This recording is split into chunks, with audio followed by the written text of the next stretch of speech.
30 seconds into the burn. A little under 5 miles from the landing site. At that point, they can pitch forward, get a really good view. 70. Quality, we copy you on the ground. You got a bunch of guys about to turn blue. We're breathing again. Thanks a lot. What are we talking about today? The Omega Speedmaster Moonwatch.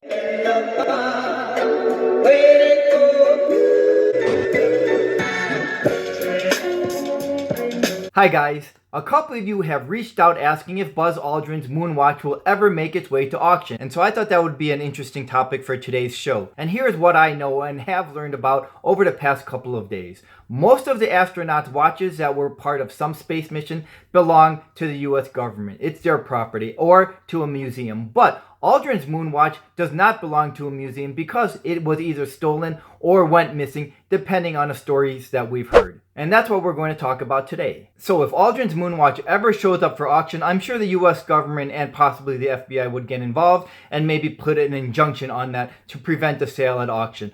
The likelihood of anyone proving that watch was stolen from so long ago is so slim, and it could have been legitimately found. And I know finders slash owners have some rights. I just don't know to what extent the founder of that watch would have to be able to do as he pleases with it, including selling it at auction. But I would love to know what would happen to that watch if it showed up by someone anonymous. Omega's Moonwatch has been a well-selling chronograph over the years, and the Speedmaster is their flagship lineup of watches. And there are two types of people with the views on the Moonwatch. The first group is those who cherish the moon landing and consider that the most historical and significant achievement in his lifetime, and will always cherish that moment and love the whole notion of Omega's own a piece of history. And on the other side of the fence, there are the conspiracy theorists who believe that the moon landing never took place.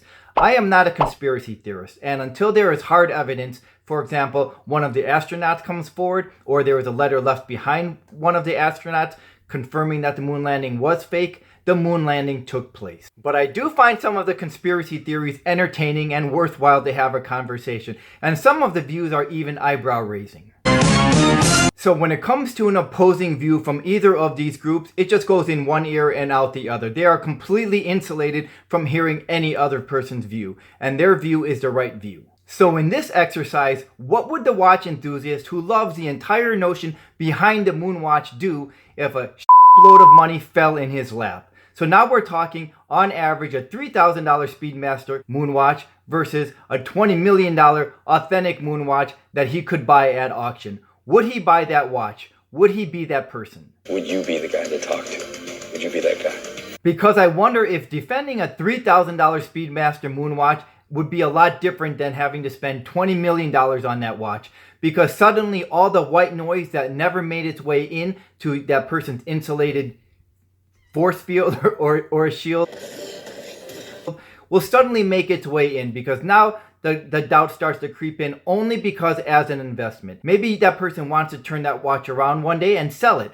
and maybe realizes that he may not get that $20 million back, because there will be the hype beast. Around auction, there will be all the lovers of this is the authentic Moonwatch that was finally found, and we're going to starting the auction at $20 million.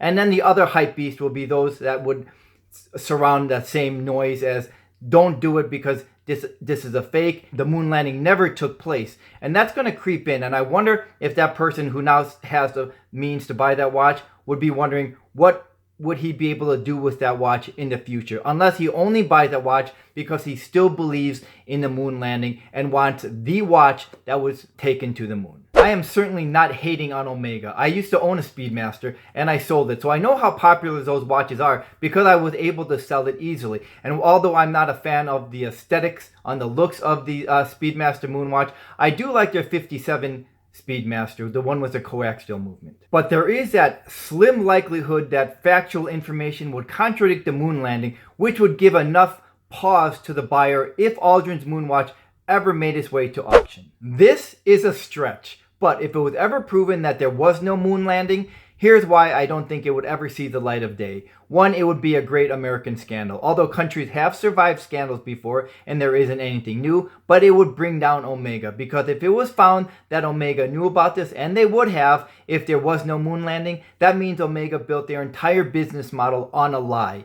especially with the Speedmaster being their flagship line of watches. And it would be 20,000 times worse than the Shinola scandal. There is no way that Omega would be able to survive this. But for Omega having the US government in its corner, I think there is just a slim chance. And I only give it a slim chance because of social media. And what I mean by that is, if there was ever one tweet, one Instagram post, one anything on social media, it would spread like wildfire, and neither of them could do anything about it. So instead of making today's show about a conspiracy theory, it was more an exercise of what if. What if Aldrin's Moonwatch finally cleared its way to auction by a regular person, because that watch is still out there somewhere? Would there be enough buyers to dethrone Newman's Daytona? Let me know what you think, and thanks for watching. So where is Buzz Aldrin's Mooncake Moonwatch? We're not talking about conspiracy. So would you still pay a premium for Aldrin's Moonwatch, even though it wasn't the watch worn on the moon, but worn by the astronaut that went to the moon? Yep, that's good. That's a wrap.